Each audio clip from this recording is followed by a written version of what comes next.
No coração da antiga capital de Israel, Jerusalém, sob a majestosa cúpula dourada que há mais de 12 séculos parece um olho vigilante e imóvel, observando tudo ao seu redor, um grupo de cientistas, preparado e equipado com tecnologias modernas, reuniu-se.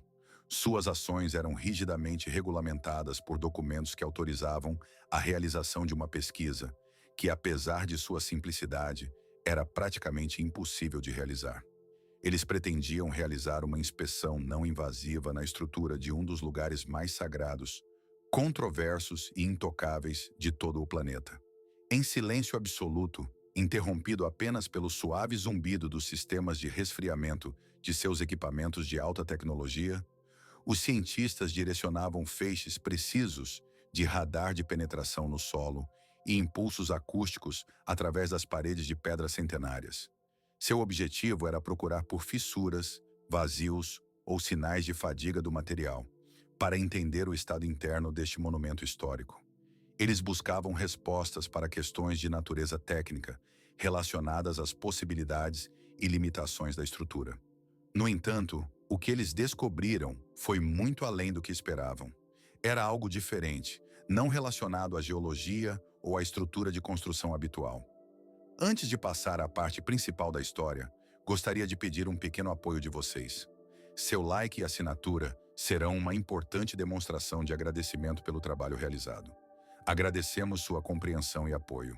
E então, na total quietude, na ausência de sons externos, na van de operação, com fones de ouvido macios colocados, um som incomum foi ouvido. Era baixo, rítmico e surpreendentemente profundo em tom, completamente diferente de tudo que poderia ser ouvido naquela região. Esse som não se parecia com o ruído sísmico habitual da cidade ou com o ronronar distante das placas tectônicas em movimento. Não era um movimento das águas subterrâneas, que normalmente cria oscilações caóticas e aleatórias. Esse som era algo diferente, estruturado, quase vivo. Na tela do osciloscópio, em completo silêncio, uma linha verde tremia, traçando um padrão repetitivo que causou nos observadores uma sensação de ansiedade e reverência. Essa onda lembrava uma respiração lenta e profunda, a respiração da própria pedra, de seu mundo interior. No futuro, nos relatórios secretos, esse fenômeno receberia o nome de vibrações de baixa frequência periódicas de origem desconhecida, com coerência anômala. Mas para aqueles que estavam naquele local, na fria e ecoante solidão sob a montanha do templo, era algo muito mais assustador e misterioso. Uma prova. Uma prova de que, sob a área mais controversa da Terra, no ponto que bilhões de pessoas atribuem um significado especial como portas para o céu, esconde-se algo que desafia não apenas a história, a arqueologia e a religião, mas também os fundamentos de nossa compreensão da realidade. Esse segredo, como se estivesse adormecido dentro de uma incubadora de pedra, começou a despertar. Para entender a magnitude das descobertas feitas pelos cientistas, é preciso primeiro imaginar exatamente onde eles estavam. Este lugar é o Monte do Templo, ou simplesmente Haram Ashraf. Não é apenas um pedaço de terra no meio da cidade, mas uma verdadeira disjunção tectônica da civilização humana. Um ponto de singularidade onde convergem, colidem e se entrelaçam três grandes religiões monoteístas. Imagine um antigo pergaminho, dobrado e reescrito inúmeras vezes.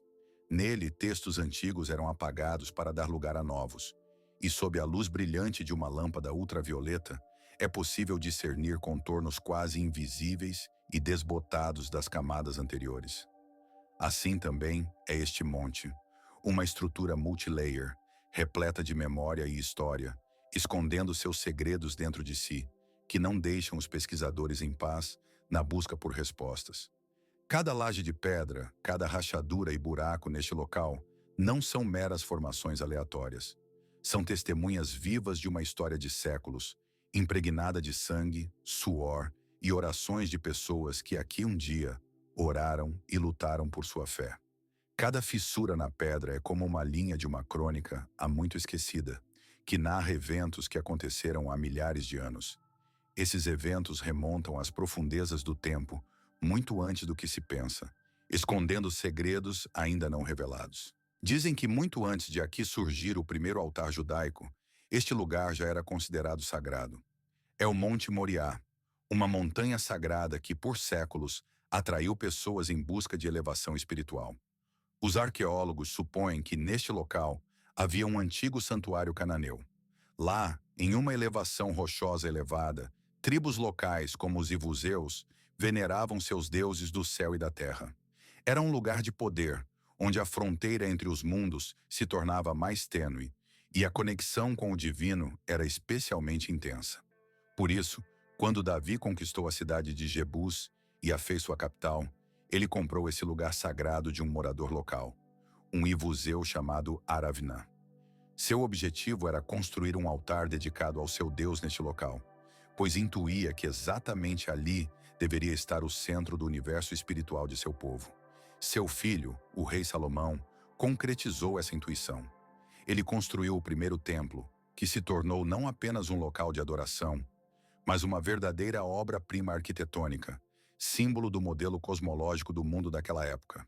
Este templo, erguido no século X a.C., não era apenas uma construção, era uma representação de todo o universo, sua harmonia e ordem.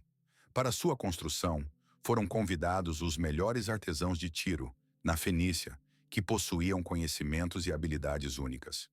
Foram utilizados os recursos mais avançados da época: cedros e ciprestes do Líbano, toneladas de ouro e pedras preciosas.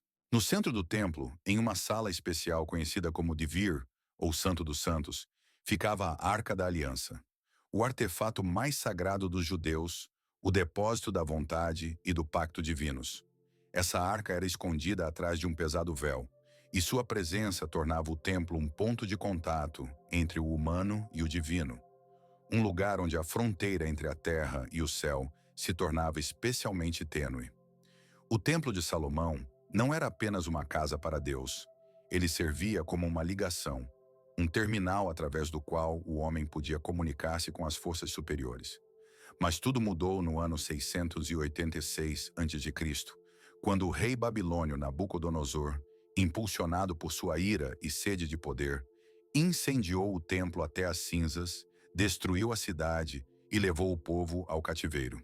Após isso, o segredo da Arca da Aliança desapareceu. Ele se afogou na névoa da história, e ninguém até hoje sabe o que aconteceu com esse artefato sagrado. 70 anos depois, ao retornar do cativeiro babilônio, os judeus reconstruíram o templo no mesmo local. Mas ele foi muito mais modesto do que antes. Sua arquitetura perdeu o esplendor de outrora, e no interior, no Santo dos Santos, nada restou. A arca desapareceu e o lugar ficou vazio. No entanto, a santidade daquele lugar foi preservada, e até em sua ausência, sentia-se uma força espiritual especial. A verdadeira grandeza e elevação daquele espaço sagrado foram novamente conferidas pelo rei Herodes, o Grande, no século I a.C. Ele foi obcecado pela ideia de criar algo grandioso, que superasse tudo o que havia sido feito antes. E ele não apenas restaurou o templo, ele expandiu a própria montanha. Enormes muros de contenção, feitos de blocos de pedra perfeitamente encaixados, com peso que atingia centenas de toneladas, cercaram a montanha e criaram uma colossal plataforma artificial. O espaço entre os muros e a encosta natural era uma demonstração de poder e intenção. Não era apenas uma expressão de devoção religiosa ou uma ação virtuosa. Esse gesto tinha um significado muito mais profundo e importante, sendo uma mensagem política e ideológica poderosa. O Império Omíada, que abrangia vastos territórios, da Espanha à Índia, precisava de um símbolo central que pudesse competir com Constantinopla, o centro do cristianismo, e até mesmo com Meca, que na época estava sob o controle do califado hostil. Esse símbolo deveria destacar a força e a singularidade do novo poder, mostrando que o Islã ocupava um lugar especial na ordem mundial. A cúpula da rocha, construída sobre os escombros do antigo templo judaico, tornou-se exatamente esse símbolo. Sua arquitetura, de estilo bizantino, com linhas elegantes e uma cúpula dourada, não era apenas uma obra de arte arquitetônica, mas uma afirmação poderosa. Nos mosaicos feitos de delicados pedaços de pedra e vidro estavam citações do Alcorão, tornando-o ainda mais sagrado e inviolável. Tudo isso era uma declaração. Nós somos uma nova potência mundial. Nossa fé é a revelação final e absoluta de Deus. No centro desse complexo arquitetônico e histórico, como um nervo vivo do planeta, encontrava-se ele, a pedra sagrada sobre a qual toda a ideia se sustentava. Essa pedra não era apenas um pedaço de rocha, era a pedra angular, a fundação de toda uma estrutura. Representava uma grande saliência de calcário, cuja superfície dava nome a todo o conjunto. Segundo a tradição islâmica, foi essa pedra que foi o primeiro ponto de terra criado por Alá. Nas lendas disse que foi justamente dessa pedra que o profeta Maomé ascendeu aos céus durante sua famosa noite da ascensão, Isra e Miraj. Na mística judaica, ele é chamado de Even Hashtia, a pedra fundamental, de onde Deus começou a tecer o tecido do universo, o lugar onde ficava o Santo dos Santos. Ao longo dos séculos, milhões de peregrinos vinham até aqui para tocá-la, sussurrar orações ou lavá-la com lágrimas. Eles sentiam sua energia, uma força antiga que parecia penetrar tudo ao redor. Mas poucos refletiam sobre o que realmente representa essa pedra. Muitos a percebiam apenas como parte de uma rocha, mas no fundo sabiam que ela era algo muito mais misterioso. Não se trata apenas de um objeto natural, mas de um teto. O teto de algo muito mais antigo e complexo, escondido bem debaixo dos pés dos fiéis. Sob as camadas de impérios destruídos e civilizações extintas, sob séculos de história e esquecimento, esconde-se algo maior. O caminho até esse lugar passa por uma escada de mármore estreita e desgastada por milhões de pés, esculpida ainda na época dos cruzados. Naquela época, muitos erroneamente acreditavam que a cúpula da rocha era o templo do Senhor, considerando-o um lugar sagrado. Hoje essa escada é uma lembrança do passado, daqueles que tentaram compreender e conectar esse espaço ao divino. Ao chegar ao topo, o peregrino se encontra em um espaço onde, como se as leis da física começassem a falhar. Tudo aqui parece distorcido, estranho, como se as fronteiras da realidade se desfizessem. Este lugar é chamado Bir al-Arwa, ou Poço das Almas. É uma pequena caverna, quase quadrada, criada pela natureza e complementada pelo homem. Seus tamanhos são aproximadamente 6 por 6 metros. O teto é irregular, pendurado tão baixo que às vezes é preciso se abaixar para não bater a cabeça. O ar nesse espaço é denso, imóvel e frio, mesmo nos dias mais quentes em Jerusalém. Cheira a pedra úmida, poeira de séculos e a algo mais. Algo sutil e metálico, com um leve sabor que faz os cabelos do pescoço se arrepiarem. Este lugar é uma verdadeira anomalia acústica. Um sussurro dito em um canto pode ser ouvido claramente na parte oposta da caverna, enquanto uma fala alta desaparece na mudez da pedra, sem deixar eco. Aqui, o silêncio é absoluto.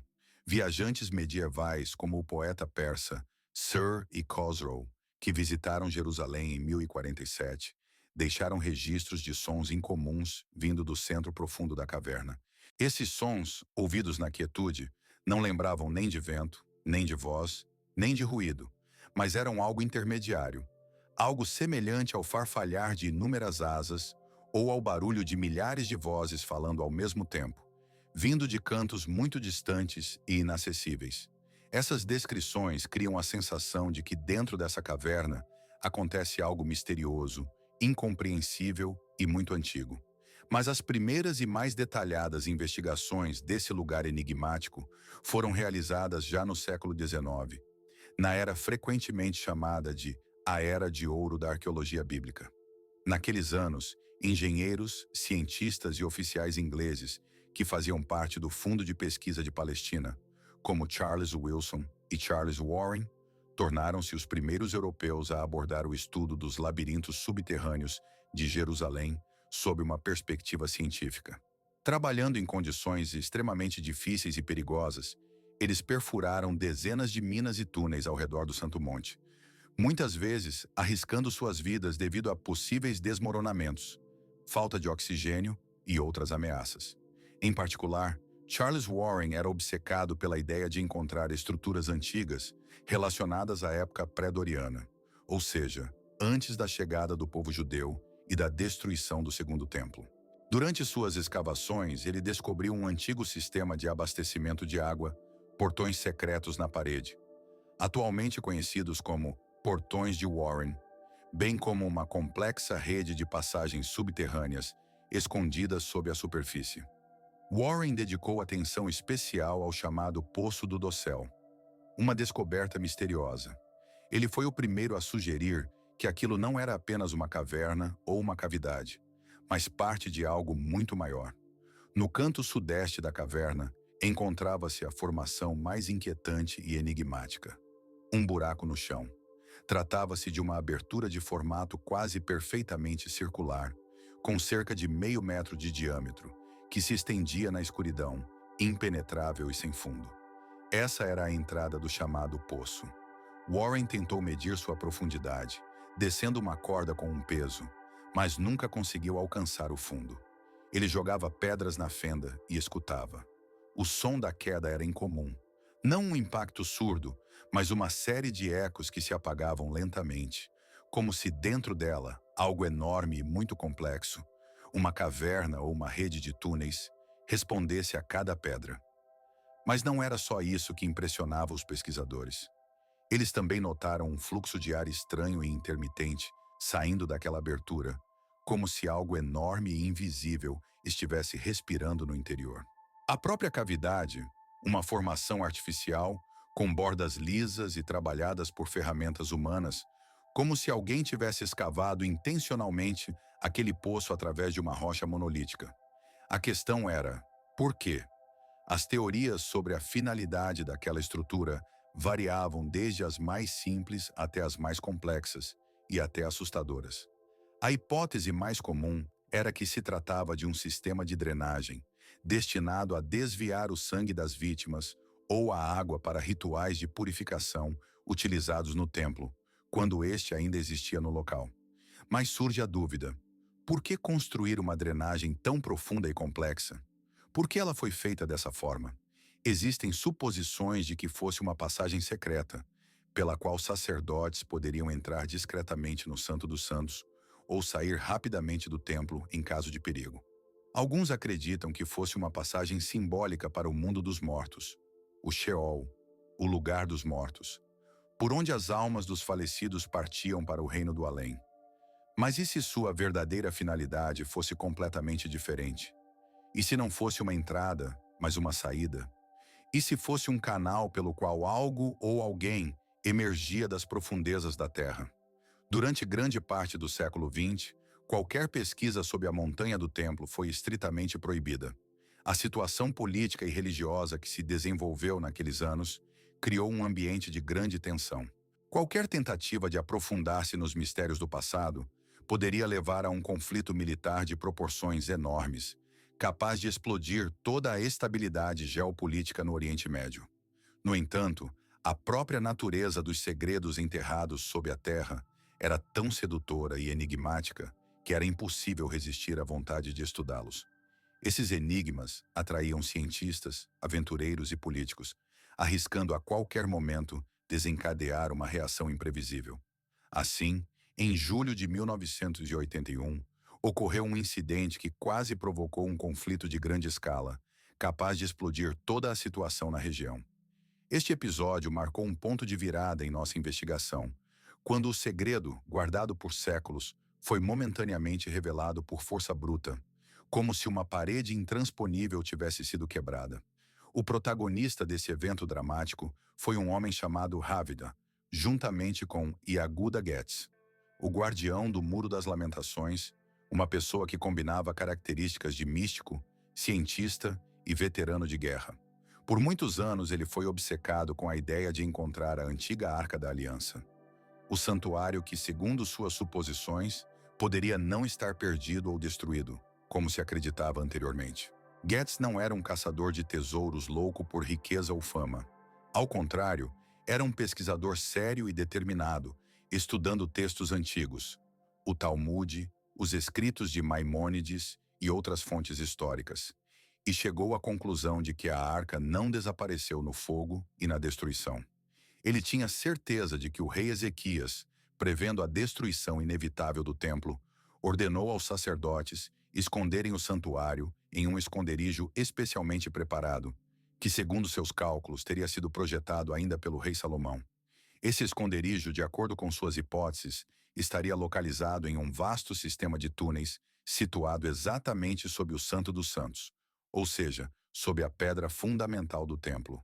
Trabalhando em segredo e sob o manto da noite, Getz e sua pequena equipe de seguidores leais começaram as escavações. Seu ponto de partida foram túneis antigos, abandonados há muito tempo e soterrados, criados ainda na época dos cruzados e das construções de Herodes.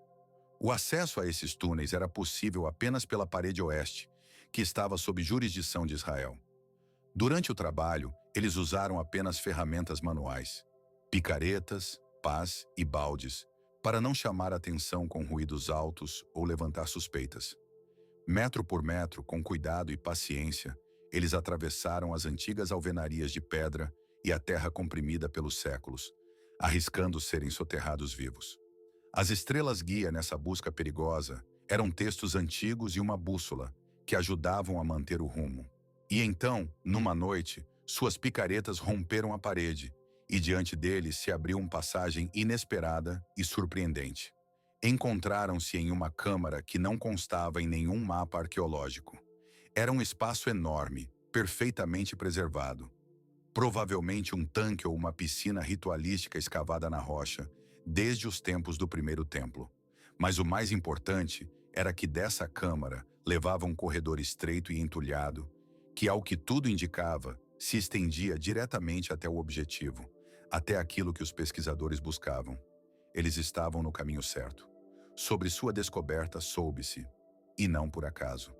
Um dos operários acabou se entregando por acaso, e essa notícia se espalhou instantaneamente pelo mundo. Como resultado, surgiu um escândalo internacional de proporções gigantescas.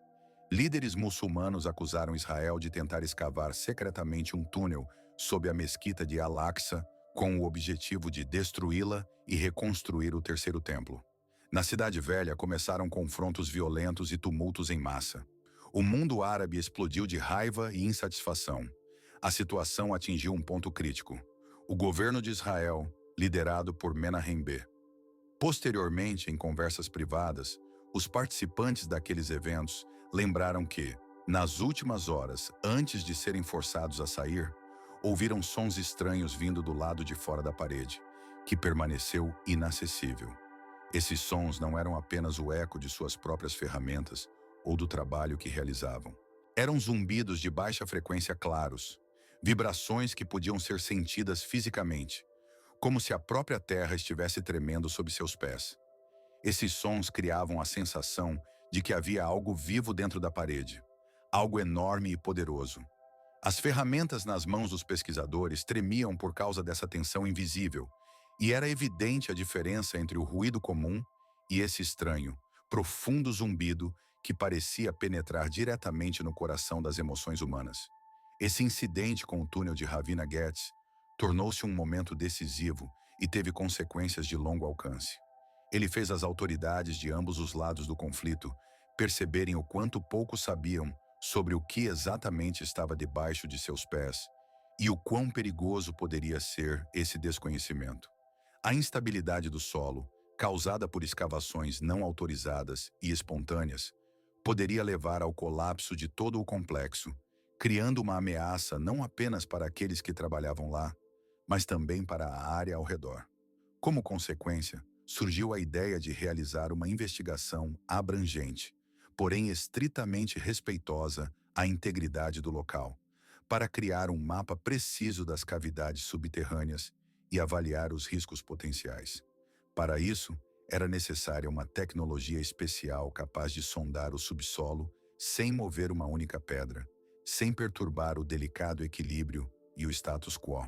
Anos foram gastos na negociação, nas tratativas políticas e no desenvolvimento dos protocolos necessários para garantir a segurança e a precisão da investigação.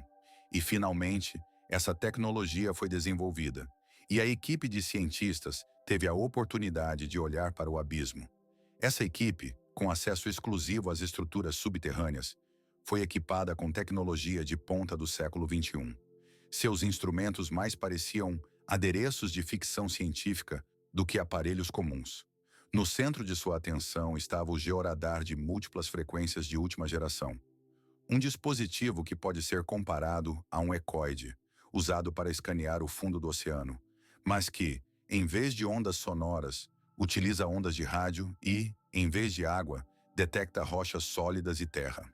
Enviando impulsos de diferentes frequências, ele consegue distinguir a densidade dos materiais, detectar vazios, metais ou água, criando assim uma imagem tridimensional detalhada das estruturas subterrâneas. Pode-se dizer que é uma espécie de exame ultrassonográfico do planeta em miniatura. O que os cientistas viram em seus monitores, analisando gigabytes de sinais refletidos, foi um verdadeiro choque até mesmo para os especialistas mais experientes. Em primeiro lugar, o Poço do Chuveiro revelou-se não apenas uma caverna natural ou uma exposição, mas a parte superior de um sistema complexo de espaços subterrâneos feitos pelo homem. Era apenas a ponta de um enorme, multi-layered sistema de vazios que se estendia muito mais fundo e mais amplo. O georadar detectou a presença de pelo menos 3 câmeras enormes, anteriormente desconhecidas, localizadas diretamente abaixo do poço, e de um sistema de corredores que se ramificavam a partir delas, como os galhos de uma árvore antiga. Essas estruturas não se pareciam com cavernas de calcário naturais, que geralmente têm formas caóticas e sinuosas. Pelo contrário, apresentavam geometria precisa, ângulos retos, tetos planos, salões simétricos. Era claramente uma construção feita pelo homem, um complexo megalítico maciço, enterrado a uma profundidade inacessível à observação comum. Seus tamanhos eram comparáveis aos de uma cúpula de rocha. A maior câmara, que condicionalmente chamamos de Salão Alfa, tinha aproximadamente 40 por 40 metros de largura e a altura do teto atingia cerca de 15 metros. Surge a questão: quem poderia ter criado tais estruturas e quando? Nenhuma crônica histórica, nem judaica, nem romana, nem bizantina, nem muçulmana, menciona a existência de construções subterrâneas de tal escala. O segundo mistério residia na profundidade. Ele não simplesmente descia verticalmente, como um poço comum. Durante sua descida, os sistemas de radar detectaram um fato surpreendente. A aproximadamente 20 metros de profundidade, ele se conectava a um túnel horizontal. Este túnel, ao que tudo indica, se estendia diretamente até a sala conhecida como Salão Alfa. Além disso, o próprio poço, aparentemente, fazia parte de um sistema complexo de aquíferos, que, como uma teia de aranha, permeava as camadas subterrâneas da Terra. Essa estrutura permitia que a água se movesse em várias direções, e os dados obtidos com um perfilômetro Doppler acústico, um aparelho que capta o movimento de líquidos por meio da mudança na frequência do som, confirmaram rumores antigos. Esses rumores já haviam sido registrados em materiais publicados na revista National Geographic. Segundo eles, sob a montanha do templo corre água, e não uma simples corrente de riacho, mas um poderoso fluxo subterrâneo. Esse fluxo move-se de oeste para leste, lembrando antigas lendas que chamavam essas águas de celestiais. E realmente, essas águas se revelaram uma realidade oculta sob a terra. Mas a descoberta mais alarmante e ao mesmo tempo inexplicável foi feita por uma equipe de especialistas que utilizava dispositivos acústicos. Eles instalaram uma rede de geofones ultrassensíveis, aparelhos capazes de captar os sons mais silenciosos e de baixa frequência. Esses dispositivos estavam ajustados para detectar infrassom, oscilações sonoras cujas frequências ficam abaixo do limiar da audição humana, ou seja, na faixa de 110 a 20 Hz. E foi exatamente esses aparelhos que registraram algo incomum, sobre o qual há tempos sussurravam círculos secretos de cientistas e pesquisadores. Um fenômeno mencionado desde os tempos em que se falava de um certo Warren em relatórios científicos. Esse fenômeno era conhecido como respiração arquitetônica, uma vibração de baixa frequência, com periodicidade quase perfeitamente repetitiva. Durante um ciclo, ocorria uma inspiração que durava aproximadamente 12 segundos, seguida de uma pausa de cerca de 25 segundos. Assim, um ciclo completo tinha aproximadamente 37 segundos. A análise dos dados, realizada por meio de triangulação, método de determinar a localização exata da fonte da vibração a partir dos sinais recebidos por múltiplos sensores, revelou que a origem dessa vibração estava profundamente abaixo das câmeras recentemente descobertas, situadas em uma profundidade inacessível para radares de solo comuns. As investigações confirmaram que não se tratava de uma operação de qualquer máquina ou equipamento conhecido. A análise espectral mostrou que o espectro das oscilações sonoras era demasiado puro para ser explicado por processos geológicos naturais, como microtremores. Esse padrão de vibração era demasiado estável e complexo para isso. Um dos engenheiros, ao preparar seu relatório, usou uma comparação bastante assustadora, mas precisa. Parecia o ritmo cardíaco de uma criatura marinha gigante em sono, um leviatã. E não era tudo. Durante os chamados períodos de respiração plena, quando as vibrações diminuíam, os aparelhos começaram a captar algo diferente. Nesse momento, as gravações apresentaram picos intermitentes de ruídos de alta frequência, semelhantes a ruído branco. Quando esses sinais foram submetidos à análise espectral, o resultado foi surpreendente. O computador, decompondo esses sons em suas frequências componentes, identificou estruturas harmônicas muito semelhantes à fala humana. Esses sons não formavam palavras compreensíveis, mas poderiam ser chamados de espectros fantasmagóricos de fala. Um software especialmente treinado para reconhecimento de fala detectou vestígios das chamadas formantes, frequências ressonantes do trato vocal humano, responsáveis pelos sons das vogais. Em modo de fundo, esses sinais lembravam o eco de uma conversa que poderia ter ocorrido há milhares de anos. Parecia que na pedra, no fundo das câmaras subterrâneas, estavam congelados os sons dessa conversa, e agora eles lentamente se propagavam. Todo esse sistema subterrâneo complexo estava à beira de uma instabilidade total, e o risco de sua destruição tornava-se mais evidente a cada dia. O processo de destruição ocorria de forma imperceptível para as pessoas, escondido sob camadas de terra e pedra, e, no entanto, avançava a passos largos, como um mecanismo invisível, lentamente, mas inexoravelmente, destruindo tudo ao redor.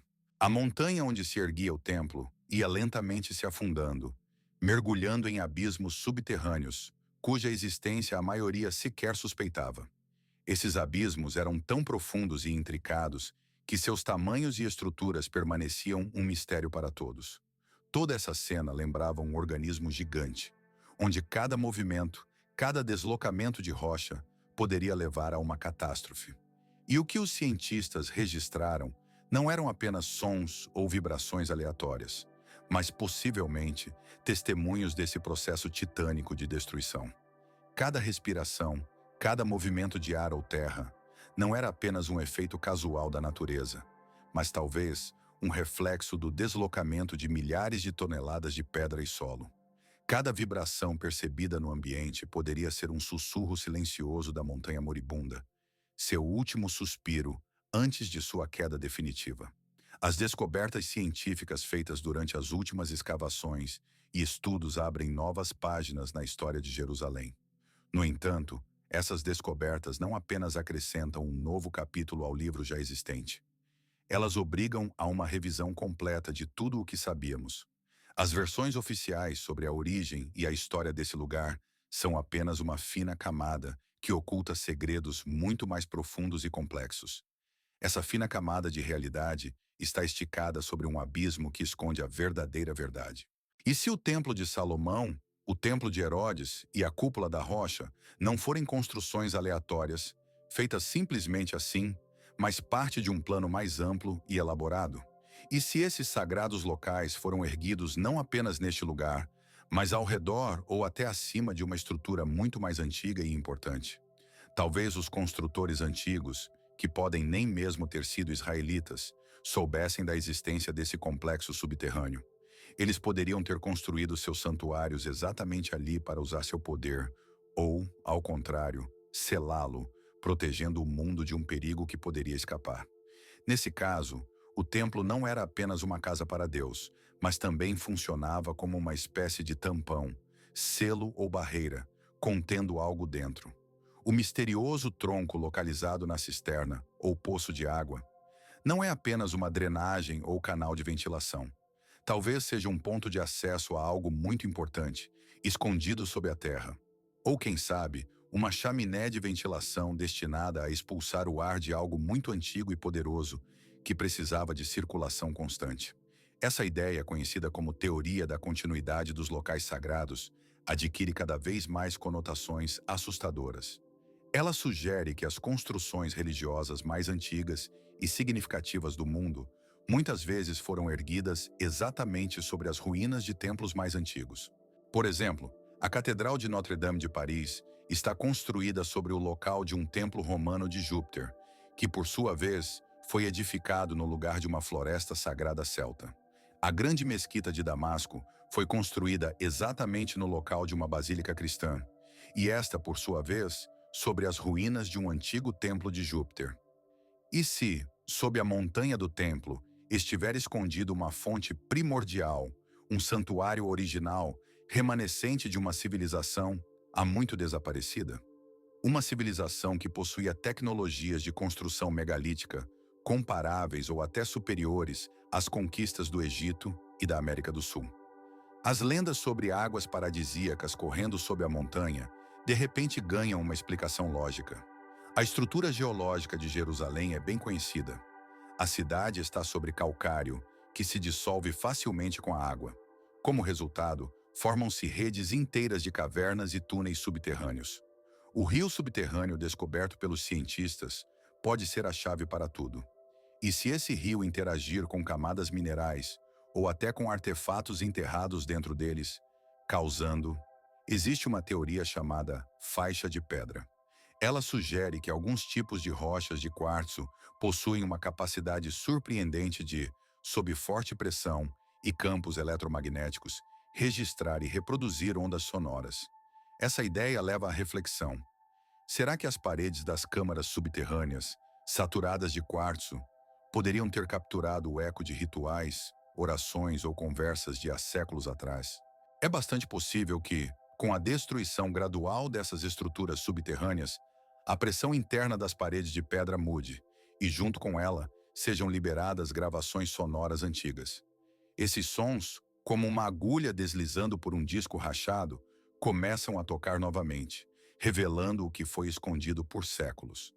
Qualquer que seja a causa desses sons, a conclusão do grupo de pesquisa foi clara e assustadora. No final de seu relatório, destinado apenas aos níveis mais altos de acesso, eles escreveram: o sistema subterrâneo descoberto representa uma ameaça direta e catastrófica à integridade de todo o complexo Haram al-Sharif. Os processos que ocorrem nas profundezas permanecem até agora inexplicáveis, mas suas consequências são evidentes. O colapso das estruturas de suporte, que não pode ser detido e que acelera a cada dia. Não sabemos exatamente o que acontece dentro dessas paredes de pedra, mas uma coisa é clara: a situação é extremamente perigosa. Na verdade, o perigo não está relacionado a maldições antigas ou forças sobrenaturais. O inimigo são a física, a química e a geologia. O lugar mais sagrado da Terra, símbolo da eternidade para bilhões de pessoas, foi construído sobre um fundamento que lentamente, mas inexoravelmente, está se destruindo. E, infelizmente, não temos meios ou possibilidades de intervir. Qualquer tentativa de reforçar a fundação pode provocar um colapso instantâneo ou, pior ainda, desencadear uma catástrofe em grande escala que poderia levar a uma terceira guerra mundial. O mistério do Poço das Almas permanece não resolvido, e sua profundidade, escuridão e perigo só aumentam. Enfrentamos um paradoxo insolúvel. Para preservar um dos maiores tesouros da humanidade, é preciso investigá-lo cuidadosamente, mas a própria investigação pode levar à sua destruição. No final, os relatórios dos cientistas foram ocultados, e o acesso ao Poço das Almas foi definitivamente fechado por tempo indeterminado. Parece que as autoridades de todas as partes interessadas escolheram a tática mais antiga e mais perigosa: fazer de conta que o problema não existe, na esperança de que a catástrofe não aconteça durante suas vidas. E enquanto isso, bem abaixo dos pés dos turistas orantes e dos soldados, na escuridão total e no silêncio, a montanha continua a respirar lentamente. Sua respiração dura exatamente 37 segundos entre inspiração e expiração. Nesses câmaras seladas, que só o radar indiferente consegue ver, encontram-se artefatos antigos, tumbas esquecidas ou simplesmente um vazio gigante, cheio do som de um rio subterrâneo. O que gera esses vozes fantasmas, presos dentro da pedra? São ruídos geológicos aleatórios, um jogo de ressonâncias e frequências que nosso cérebro erroneamente interpreta como fala ou algo mais. Talvez seja um fraco eco, que diminui com o tempo, da presença humana que um dia encheu esses salões de vida. A questão mais importante e inquietante é: o que acontecerá quando essa fortaleza em decomposição finalmente ruir sob o peso de 3 religiões e 8 séculos de história? Que segredo emergirá à superfície junto com a nuvem de poeira milenar? Talvez algumas portas sejam melhor nunca abertas, pois muitas vezes aquilo que está escondido atrás delas é o mais perigoso. Mas o problema é que essa porta já não está mais trancada há muito tempo. Esse fenômeno parece tão frágil e ao mesmo tempo inquietante, como se a terra onde vivemos estivesse lentamente se transformando em cinzas bem diante de nossos olhos. Observamos esse processo, sentindo nossa impotência, pois tudo o que acontece parece inexplicável e misterioso. No fundo, ouve-se a respiração do abismo, como se ele mesmo estivesse nos observando, escondido sob a superfície da terra e atento aos nossos movimentos. Surge a pergunta: esses fenômenos anômalos são realmente consequência de processos naturais que ocorrem dentro da Terra? Talvez sejam o resultado de fenômenos geológicos complexos, embora ainda pouco estudados e não completamente compreendidos pela ciência. Esses processos poderiam explicar muitas das estranhezas que observamos, pois a natureza sempre foi cheia de mistérios, e às vezes parece que ela joga conosco seus próprios jogos. No entanto, há outra visão. Talvez estejamos lidando com algo muito mais estranho do que simples fenômenos naturais. Talvez essas anomalias sejam vestígios de algo que vai além do nosso conhecimento habitual do mundo. Não é impossível que escondam sinais de seres ou forças que ainda precisamos entender. Talvez estejamos lidando com manifestações de algo que desafia as leis físicas conhecidas, ou com enigmas deixados por pistas misteriosas do passado.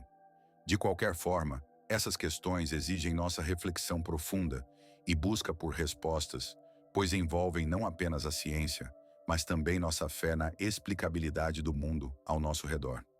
É por isso que proponho que você reflita e compartilhe seus pensamentos sobre o assunto. Que ideias vêm à sua mente quando você se depara com esses enigmas? Quais teorias você poderia sugerir para explicar o que está acontecendo? Suas opiniões são uma parte importante dessa busca coletiva, pois é no diálogo que nascem novas ideias e compreensões. Não hesite em deixar seus comentários. Eles ajudam não apenas a ampliar nossa percepção, mas também a tornar esse processo mais envolvente e enriquecedor. Gostaria de expressar minha sincera gratidão a todos que assistiram a este episódio até o final. Seu apoio é muito importante para nós, pois nos dá forças para continuar explorando o desconhecido. Seus likes e interesse nos ajudam a avançar, tornando nossos conteúdos melhores e mais completos. Além disso, não se esqueça da importância de se inscrever e ativar as notificações para estar sempre por dentro das novidades e não perder nossos próximos vídeos. Sua atividade é nosso estímulo e garantia de que podemos continuar contando a vocês sobre os fenômenos mais misteriosos que encontramos pelo caminho da humanidade.